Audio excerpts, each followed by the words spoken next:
memuji nama Tuhan, kita memuliakan nama Tuhan. Mari adik-adik semua kita mau datang kepada Tuhan.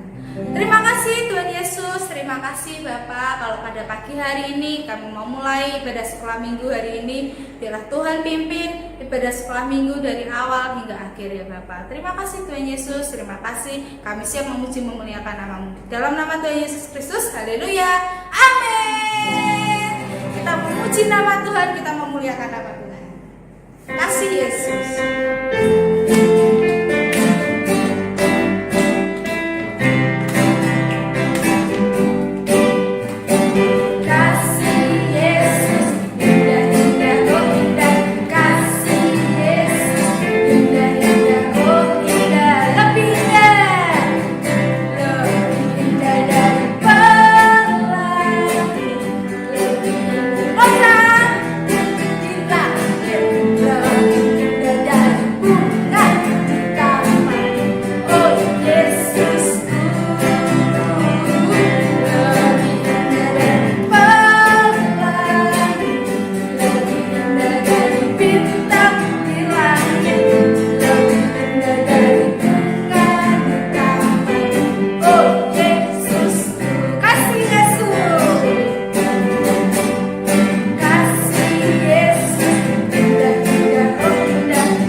Dengan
kami, Engkau urapi kami dengan kasih-Mu Tuhan.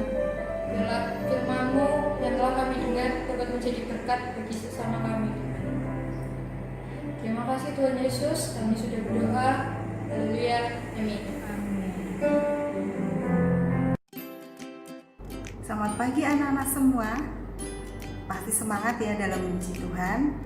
Nah, sekarang saatnya kita mendengarkan firman Tuhan. Tapi sebelumnya Tante mau nanya, pernah enggak kalian selama ini dibully sama teman-teman kalian di sekolah mungkin, atau sama saudara kalian di rumah mungkin? Terus apa yang kalian lakukan? Nah, sebentar kita mau mendengarkan firman Tuhan. Firman Tuhan ini tentang seorang anak muda yang dia selalu dijagai oleh Tuhan, dilindungi oleh Tuhan dimanapun dia berada, meskipun banyak tantangan yang dia hadapi. Mari kita saksikan. Inilah riwayat keturunan Yakub. Yusuf yang pada saat itu berusia 17 tahun, biasa mengembalakan domba bersama dengan saudara-saudaranya. Akan tetapi, Israel lebih mengasihi Yusuf karena Yusuf adalah anak yang lahir pada masa tuanya. Pada suatu kali, bermimpilah Yusuf, lalu diceritakannya mimpinya itu kepada saudara-saudaranya. Aku tadi malam bermimpi. Apakah aku harus cerita dengan kakak-kakakku ya? Baiklah, aku akan cerita sama kakak-kakakku. Kakak-kakak, sini. Kakak-kakak, sini. Ya, Dek, ada apa? Aku mau cerita nih, yuk duduk sini. Jadi tadi malam aku bermimpi, Kak. Mimpi apa? Kita semua ada di ladang.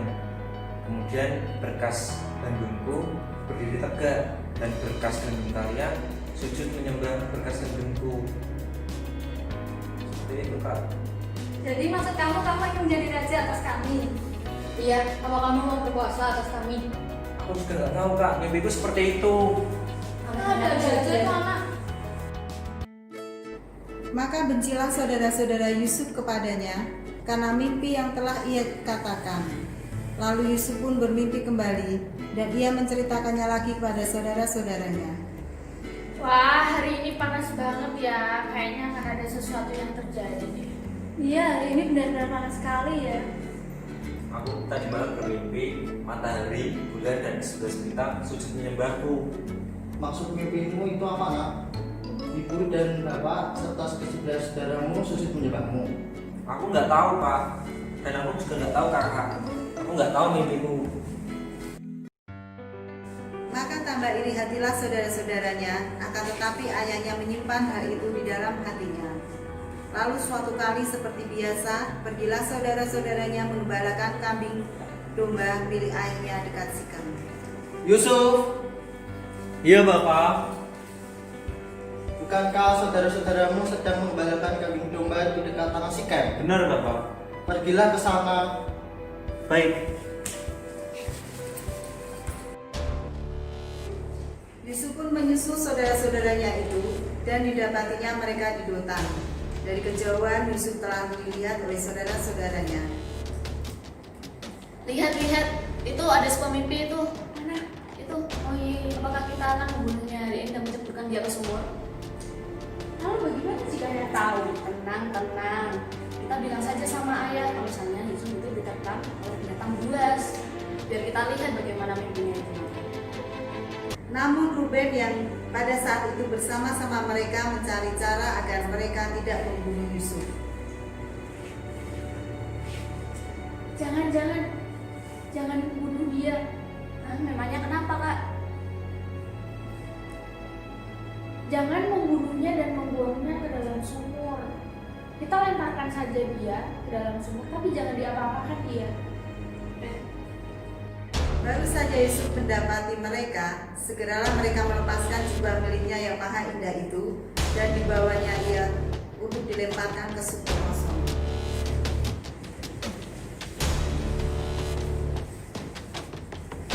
Baik, Kak. Akhirnya kamu datang juga. Kenapa, Kak? Aku mau Diam, ngomongin kalian. diam. Kenapa, Kak? Kak, jangan, Kak. Aku mau kalian apakan? Diam kamu, cuma aja ikut aja. Maka dilemparlah Yusuf ke sumur kosong itu, dan setelah itu mereka jual dia kepada orang Midian dengan harga 10 sikal perak, dan dibawalah Yusuf ke Mesir. Kemudian pulanglah mereka dan mendapati ayahnya dengan jubah Yusuf yang berdarah, maka sedihlah hati Yusuf Yakub.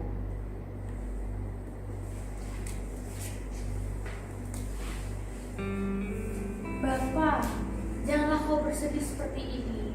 Kan masih ada kami. Aku akan terus bergabung sampai aku turun mendapati anakku. Demikianlah Yusuf ditangisi oleh ayahnya setiap hari. Sementara Yusuf yang telah dijual oleh orang Midian itu dijual kembali pada seorang pegawai istana Firaun yang bernama Potifar. Yusuf yang selalu disertai Tuhan tidak pernah menyerah, maka dia pun sangat dikasihi oleh tuannya.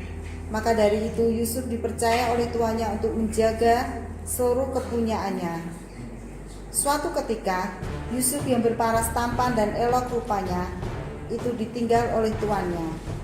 Tinggallah ia bersama istrinya. Maka digodanya Yusuf oleh istri tuannya, akan tetapi Yusuf tidak menurutinya. Ketika dilihatnya bahwa Yusuf meninggalkan bajunya, maka dipanggilnyalah seisi rumahnya. Tidak.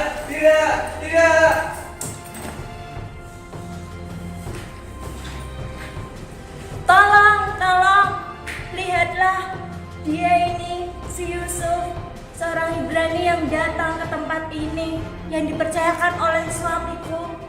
Dia telah mengkhianati kita. Dia mempermainkan aku untuk tidur dengan aku. Dan setelah itu, dia meninggalkan bajunya di sini, lalu dia keluar. Lalu ketika suaminya pulang, maka diceritakanlah kembali hal yang sama kepada suaminya. Suamiku, lihat, hamba orang Ibrani yang telah kau percayakan kepadaku. Dia telah mempermainkan aku. Ketika aku berteriak-teriak untuk meminta pertolongan kepada semua orang, dia meninggalkan bajunya di sini. Baru saja didengar kabar itu, maka bangkitlah amarah Potifar dan dipenjarakanlah Yusuf. Pengawal, panggil Yusuf, akan kupenjarakan dia karena dengan perbuatannya dia telah mengganggu istriku. Baik Tuan.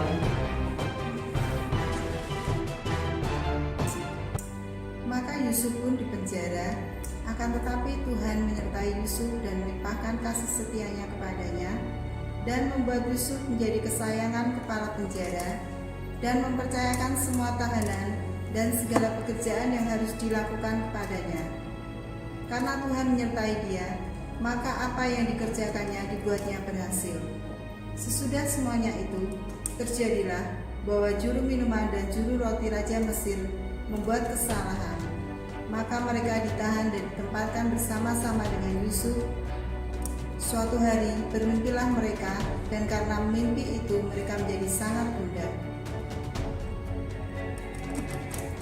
Mengapa kamu tampak begitu muram? Semalam aku bermimpi bahwa aku melihat pohon anggur. Pohon anggur itu memiliki 3 cara dan baru saja bertunas. Dan pohon itu mempunyai buah yang rasanya sangat harum. Dan di tanganku ada piala Firaun. Lalu kuperaslah buah itu dan kumasukkan ke dalamnya. Apakah tahu isi dari mimpiku itu?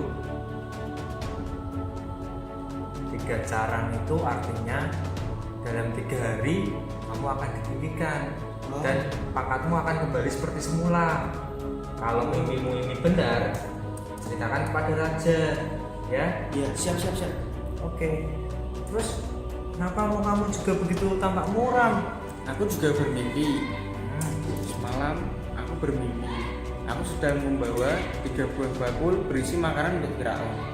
Tetapi burung-burung memakannya di atas kepalaku. Apakah kau tahu arti mimpiku?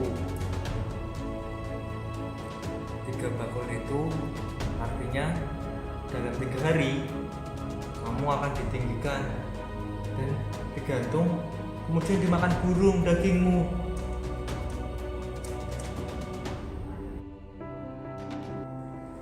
Maka terjadilah apa yang telah dikatakan oleh Yusuf, bahwa pada hari ketiga Firaun membebaskan dan mengembalikan pangkat juru minum dan menggantung juru roti dalam pesta perjamuan yang dibuatnya. Akan tetapi juru minum tidak mengingat akan pesan Yusuf kepadanya. Setelah lewat 2 tahun lamanya, maka bermimpilah Firaun. Karena mimpinya tersebut, ia menjadi gusar, namun tidak seorang pun yang dapat mengerti arti dari mimpinya tersebut. Ampun Tuanku, rasanya hari ini aku perlu menyebutkan kesalahanku. Yang lalu, ketika Tuhan murka atas umatmu dan membiarkan kami ke dalam penjara yang lalu. Dengan kami ada seorang Ibrani yang juga di dalam penjara. Suatu ketika, kami bermimpi dan 3 orang itu mengartikan mimpi kami masing-masing. Dan ternyata benar Tuanku. Seorang Ibrani bisa mengartikan mimpi. Cepat bawa dia kemari. Baik Baginda.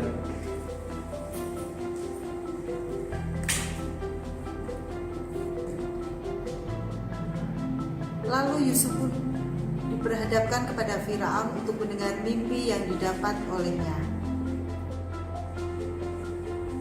Permisi Baginda Firaun. Apakah benar kamu orang Ibrani yang sudah mengartikan mimpi dari juru minum dan juru rotiku? Iya, benar Baginda. Saya orang Ibrani itu. Baik.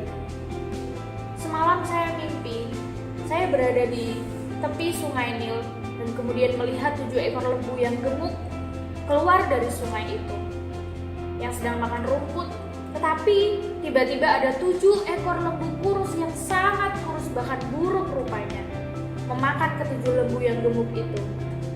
Lalu saya juga bermimpi melihat setangkai yang berisi 7 bulir gandum yang sangat baik.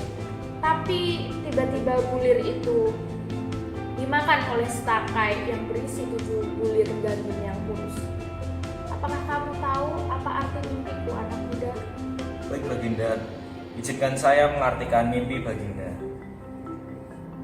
7 lembu yang gemuk dan 7 bulir gandum yang baik itu memiliki arti yang sama, yaitu adalah 7 tahun masa kelimpahan untuk bangsa Mesir, dan 7 lembu yang kurus dan 7 bulir gandum yang buruk itu memiliki arti 7 tahun masa kelaparan untuk bangsa Mesir ini, Baginda.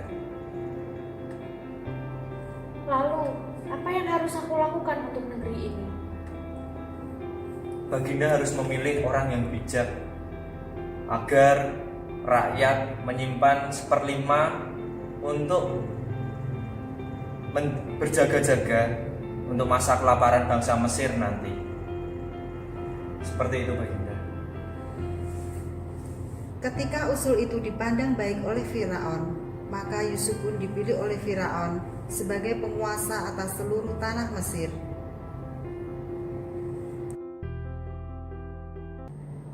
Wah, seru kan firman Tuhannya? Nah, kita semua dapat belajar dari kisahnya Yusuf. Yang pertama, yaitu meskipun dia diejek, meskipun dia dihina, tetapi dia punya sifat yang tidak membalas. Pernah ada anak-anak sekalian diejek sama temannya, dihina, dikata-katain? Apa yang kalian lakukan? Apakah kalian membalasnya dan mengejeknya? Yang kedua, yaitu meskipun dalam keadaan sesulit apapun, Yusuf waktu itu di penjara, tapi dia bisa menjadi berkat bagi teman-teman di penjara. Kenapa? Karena Yusuf mempunyai hati yang mengasihi. Mungkin anak-anak tanya, wah, aku bisa jadi berkat seperti apa ya di masa yang sulit ini? Kalian bisa, yang kalian lakukan antara lain yaitu kalian bisa berdoa. Doakan papa mama kalian, adik kakak kalian, kakek nenek kalian, teman-teman kalian. Doakan semua orang yang dekat dengan kalian, sehingga mereka tetap dipelihara oleh Tuhan. Yang ketiga, Yusuf senantiasa berhasil dalam hidupnya karena Tuhan menyertai dia. Kemanapun Yusuf pergi, dia senantiasa mengandalkan Tuhan. Begitu pula anak-anak di rumah dimanapun kalian berada, tetap andalkan Tuhan, percaya pada Tuhan, yakini Tuhan bahwa Tuhan senantiasa akan memberikan yang terbaik bagi kita di masa yang sulit ini. Nah, sekarang saatnya kita akan menghafalkan ayat hafalan kita untuk minggu depan. Yang membawa kita boleh dibuka ya, dalam Mazmur 54 ayat yang ke-6 berkata, sesungguhnya Allah adalah penolongku, Tuhanlah yang menopang aku. Sekali lagi ya, Mazmur 54 ayat yang ke-6. Sesungguhnya Allah adalah penolongku, Tuhanlah yang menopang aku. Oke, kalian bisa menghafalkan di rumah. Yang kelas anak-anak dan Pratama bisa dibantu mama papahnya, lalu dikirim ke guru masing-masing kelas. Untuk yang kelas madya sama kelas tunas, tugasnya untuk minggu ini yaitu kalian berdoa buat papa, mama, adik, kakak, atau teman-teman kalian. Nanti juga bisa videonya bisa dikirimkan ke gembala masing-masing. Nah, sekian firman Tuhan. Kiranya Tuhan memberkati kita semua. See you. God bless you. Shalom adik-adik. Saat ini kita mau mendengarkan dan melihat pengumuman pemenang challenge minggu lalu. Sudah siap? Sudah pastinya. Kita mulai ya. Kita mau mulai dari kelas kanak-kanak. Yang pertama, kita akan melihat pemenang challenge dari kelas kanak-kanak. Sudah siap adik-adik? Sudah siap. Oke, kita mulai aja ya. 1, 2, 3. Selamat untuk Beril. Selamat Beril. Tuhan Yesus memberkati. Untuk selanjutnya, kita akan melihat pemenang challenge untuk kelas Pratama. Sudah siap adik-adik? Sudah siap pastinya. Kita mulai aja langsung ya. 1, 2, 3. Selamat buat Juven. Selamat Juven. Tuhan Yesus memberkati Juven. Yang terakhir, kita mau melihat pemenang challenge untuk kelas madya dan tunas. Sudah siap adik-adik? Sudah siap kakak? Oke, kita mulai saja ya. 1, 2, 3. Selamat untuk Alvin. Selamat Alvin. Tuhan Yesus memberkati. Adik-adik yang belum menang, jangan kecewa dan jangan sedih. Minggu depan masih ada lagi loh. Yuk kita semangat lagi, kita antusias lagi. Kirimkan challenge adik-adik kepada guru kelas masing-masing. Oke? Tuhan Yesus memberkati. See you, sampai ketemu minggu depan.